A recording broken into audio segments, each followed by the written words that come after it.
अस्सलामु अलैकुम अजीज दोस्तों, आज हम इस वीडियो में बताएंगे कि हजरत बिलाल रजी अल्लाह ताला अन्हु जब आजान दिया करते थे तो मदीना शरीफ के मर्द और औरतों सभी किस तरह से रोना शुरू कर देते थे।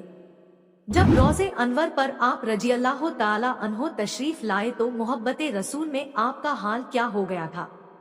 जब हजरत हसनैन करीमैन के कहने पर हजरत बिलाल ने आजान देना शुरू किया तो मदीने के सभी लोग क्यों अपने अपने घरों से निकल गए और हजरत बिलाल हबशी बेहोश होकर रोज़े अनवर के पास गिर पड़े। खुदा की कसम, इस वाकया को सुनने के बाद सभी आशिके रसूल सल्लल्लाहु ताला अलैहि वसल्लम की आंखों से आंसू जारी हो जाएंगे। आप सभी नाजरीन से दरखास्त है, वास्ता हजरत बिलाल रजी अल्लाह ताला अन्हो का इस वाकया को आखिर तक जरूर सुने। ऐलाने नबुवत के चंद रोज के बाद नबी करीम सल्लल्लाहु अलैहि वसल्लम एक रात मक्के की गली से गुजर रहे थे कि उन्हें एक घर के अंदर से किसी के रोने की आवाज आई। आवाज में इतना दर्द था कि आप सल्लल्लाहु अलैहि वसल्लम बेअख्तियार घर में दाखिल हो गए। देखा कि एक नौजवान जो कि हबसी मालूम होता है चक्की पीस रहा है और ज़ारों कतार रो भी रहा है। आप सल्लल्लाहु अलैहि वसल्लम ने उससे रोने की वजह पूछी तो उसने बताया कि मैं एक गुलाम हूँ, सारा दिन अपने मालिक की बकरियां चराता हूँ। शाम को जब थक कर आता हूँ तो मेरा मालिक मुझे गेहूं की एक बोरी पीसने के लिए दे देता है, जिसको पीसने में सारी रात लग जाती है। मैं अपने किस्मत पे रो रहा हूँ कि मेरी भी क्या किस्मत है। मैं भी तो एक इंसान हूँ, मेरा भी जिस्म आराम चाहता है, मुझे भी नींद सताती है, लेकिन मेरे मालिक को मुझ पर जरा भी तरस नहीं आता। क्या मेरे मुकद्दर में सारी उम्र इसी तरह रो रो कर जिंदगी गुजारना लिखा है। इतना सुनने के बाद नबी करीम सल्लल्लाहु अलैहि वसल्लम ने फरमाया कि मैं तुम्हारे मालिक से कहकर तुम्हारी मशक्कत तो कम नहीं करवा सकता, हाँ मैं तुम्हारी थोड़ी मदद जरूर कर सकता हूँ। तुम सो जाओ और मैं तुम्हारी जगह चक्की पीसता हूँ। वो गुलाम बहुत खुश हुआ और शुक्रिया अदा करके सो गया। आप सल्लल्लाहु अलैहि वसल्लम उसकी जगह चक्की पीसते रहे।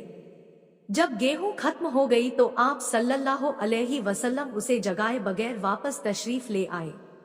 दूसरे दिन आप सल्लल्लाहु अलैहि वसल्लम वहां तशरीफ ले गए और उस गुलाम को सुलाकर उसकी जगह चक्की पीसते रहे। तीसरे दिन भी यही माजरा हुआ, आप उस गुलाम की जगह सारी रात चक्की पीसते और सुबह खामोशी से अपने घर में तशरीफ ले आते। चौथी रात जब आप वहां गए तो उस गुलाम ने कहा, ऐ अल्लाह के बंदे, आप कौन है और मेरा इतना ख्याल क्यों कर रहे हैं।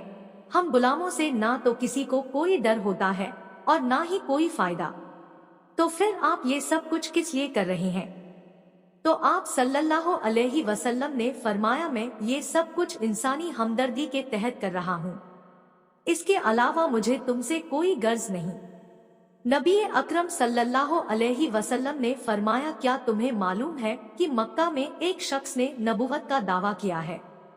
उस गुलाम ने कहा, हाँ मैंने सुना है कि एक शख्स जिसका नाम मोहम्मद है और अपने आप को अल्लाह का नबी कहता है। आप सल्लल्लाहु अलैहि वसल्लम ने फरमाया, मैं वही मोहम्मद हूँ। ये सुनकर उस गुलाम ने कहा कि अगर आप वो नबी हैं तो मुझे अपना कलमा पढ़ाइए, क्योंकि इतना शफीक और मेहरबान कोई नबी ही हो सकता है जो गुलामों का भी इस कदर ख्याल रखें। आप सल्लल्लाहु अलैहि वसल्लम ने उन्हें कलमा पढ़ाकर मुसलमान कर दिया। फिर दुनिया ने देखा कि उस गुलाम ने कितनी तकलीफ और मशक्कतें बर्दाश्त की, लेकिन दामने मुस्तफा ना छोड़ा। उन्हें जान देना तो गवारा था, लेकिन इतने शफीक और मेहरबान नबी का साथ छोड़ना गवारा नहीं था। आज दुनिया उन्हें बिलाल हबशी रजी अल्लाह अन्हु के नाम से जानती है।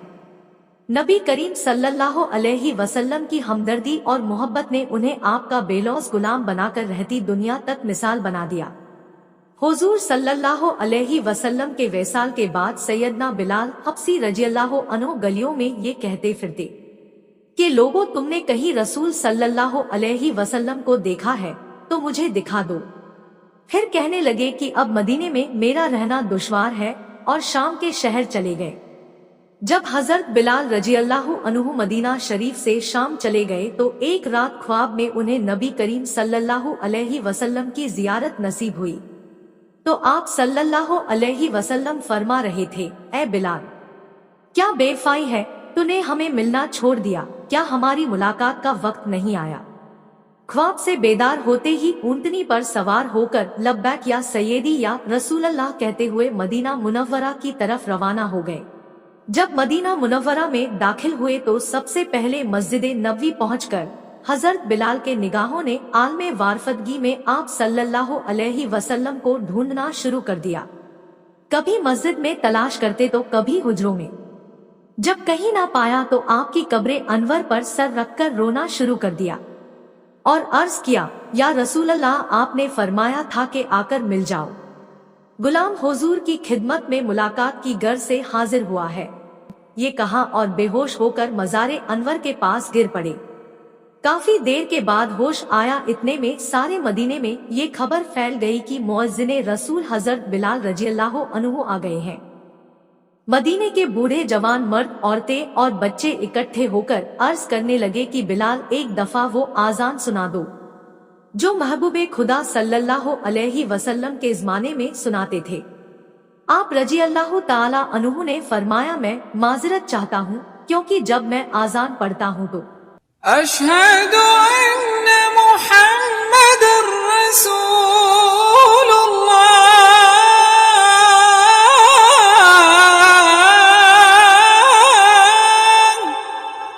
कहते वक्त आप सल्लल्लाहु अलैहि वसल्लम की जियारत से मुशर्रफ होता और आप सल्लल्लाहु अलैहि वसल्लम की दीदार से अपनी आंखों को ठंडक पहुंचाता। अब ये अल्फाज अदा करते हुए किसे देखूंगा। बाज़ सहाबा किराम ने मशवरा दिया कि हसनैन करीमैन से सिफारिश करवाई जाए। जब वो हजरत बिलाल को आजान के लिए कहेंगे तो वह इनकार नहीं कर सकेंगे। चुनांचे इमाम हुसैन रज़ियल्लाहु अन्हु ने हजरत बिलाल का हाथ पकड़कर फरमाया, बिलाल, हम आज आपसे वही आजान सुनना चाहते हैं जो आप हमारे नाना जान अल्लाह के रसूल सल्लल्लाहु अलैहि वसल्लम को इस मस्जिद में सुनाते थे। उसी मकान पर खड़े होकर आजान दे जहां नबी करीम सल्लल्लाहु अलैहि वसल्लम की जाहिरी हयात में दिया करते थे। जब आप रज़ियल्लाहु अन्हु ने बावाज़े बुलंद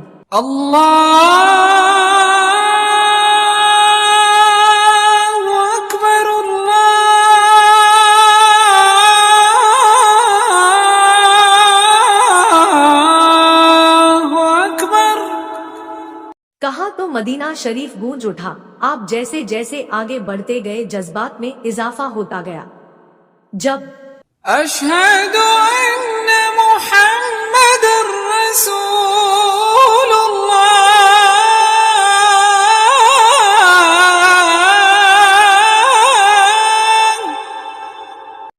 के कलिमात पढ़े तो तमाम लोग, हत्ता की पर्दा नशी ख्वातीन भी घरों से बाहर निकल आई। लोगों ने कहा, रसूल खुदा सल्लल्लाहु अलैहि वसल्लम तशरीफ ले आए हैं। आप सल्लल्लाहु अलैहि वसल्लम के विसाल के बाद मदीना मुनव्वरा में इस दिन से ज्यादा रोने वाले मर्दो जन नहीं देखे गए।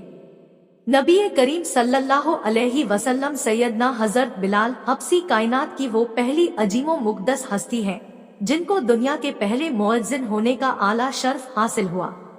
अल्लाह के रसूल ने खुद इरशाद फरमाया कि बिलाल किस कदर अच्छा आदमी है, वह तमाम मुअज्जिनों का सरदार है। सैयदना हजरत बिलाल उमैया बिन खल्फ के गुलाम थे। वो अपने आका की बकरियां चराने पहाड़ों पर जाया करते थे।